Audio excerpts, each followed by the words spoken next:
People change. They change their minds. They change their commitments. Some people even change their affections. I mean, I know I've changed my mind about my favorite food, my favorite music, and some people I know even changed their favorite people. When we change taste in cuisine, some people call that culture, but changing affection for people, that's something different. I would call that disloyalty. People, they hesitate to commit. Why? Because commitments bind them and they don't want their future options to be limited. Has anyone tried to recruit volunteers lately? You hear, let me think about it. I'm not sure about my schedule. What if something else comes up? Affections, they shift just as quickly. Anyone remember those middle school friendships?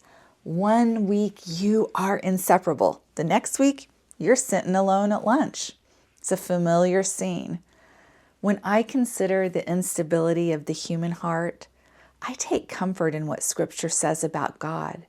It says, God is not human that he should lie, not a human being that he should change his mind. Does he speak and then not act? Does he promise and not fulfill?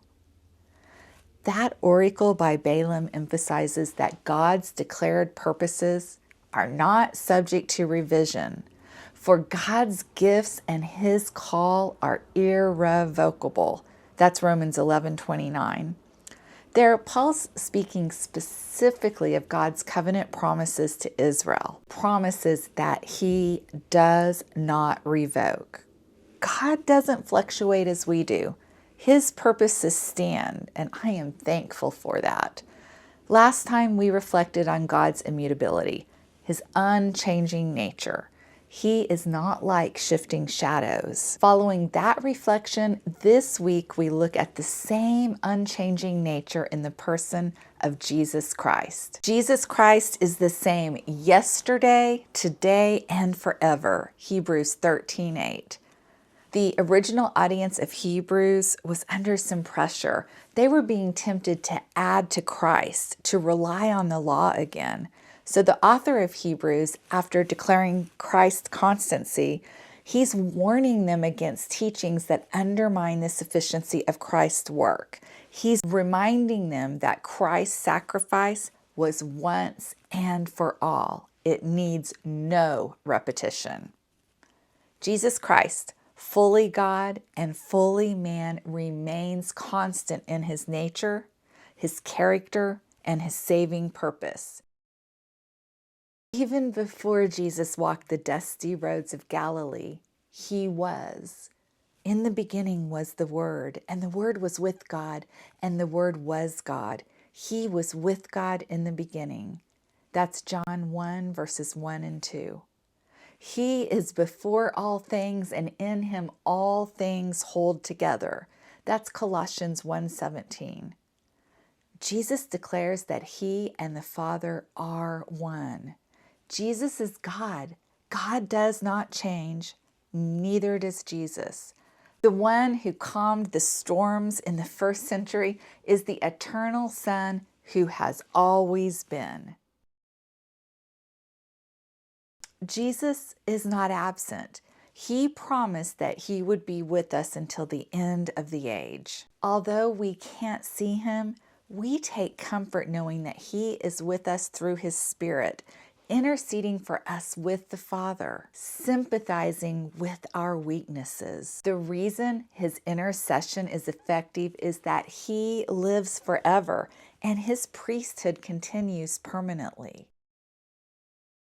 Because Jesus does not go back on his word, because he made a once-for-all sacrifice, and because he doesn't release what he has already redeemed, we can look forward to the day when we will be with him forever. As followers of Christ who never changes, we can rely on his promises, knowing that he doesn't take back what his sacrifice has secured. This is different than human reliability, which, as you know, often falters. People change their minds. Christ doesn't reconsider his promises. He says, whoever comes to me, I will never cast out. You all, he who promised is faithful. People change their commitments. Christ, he doesn't. His sacrifice does not expire. By one offering, he has perfected for all time those who are being sanctified. He doesn't return to the cross because nothing more is needed. People change their affections. Christ does not. Nothing, I mean nothing, can separate us from the love of God in Christ Jesus. He doesn't withdraw from those he has redeemed. No one will snatch them out of his hand. In a world of shifting loyalties and unstable hearts, our hope is anchored in this truth. Jesus Christ is the same yesterday, today, and forever. Because he does not change, we do not vacillate. Because he is sufficient, we do not add. Because he is faithful, we hold fast. I hope that this week, as you've meditated on this truth, that you've let it get so deep in you that nothing, and I mean nothing, will ever take that truth from you.